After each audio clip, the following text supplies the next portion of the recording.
And people can be pretty crazy. And like I said, there's, let's say, 1% of the people in here are not as stable as you might want them to be. But it doesn't matter. They're stable enough to abide by this set of rules, and that's enough to keep everybody's emotions regulated. So that's very important. So anyways, and so that's part of the reason, for example, why when you go to a university and you participate in this psychology experiment, that you do what's required of you. You went there voluntarily and you play the game. And that's part of, well, let's call it part of being socialized. Or part of being a good citizen, or part of being trustworthy, or part of being predictable, or all of those things that can be, they can degenerate into, well, what is that when you're too much like other people? There's a word for that. Too conventional, let's say. It can degenerate into conventionality, but most of the time you want people to do what people do, and normal people, so to speak, because it just keeps life a hell of a lot simpler if that's the case. And it's a real favor that you do to other people to do the same thing.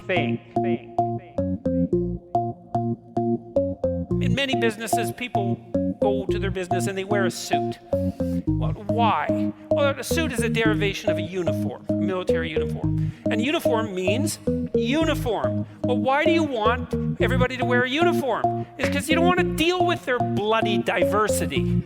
Right? It's like, I don't want to hear about your diversity, for God's sake. I'd be listening forever about how idiosyncratic and peculiar you are, and how many problems you have in your life, and what a bloody catastrophe your family is, and all of that. And there is a time and a place for that, but not always. Sometimes there's a time to wear a uniform and be just like everyone else as you pursue a agreed upon goal for agreed upon reasons, right? And that's society. Society is also the opportunity now and then to have the, what would you call, privilege of expressing your trouble or your individuality. But like, a little of that goes a long ways. It's crucial.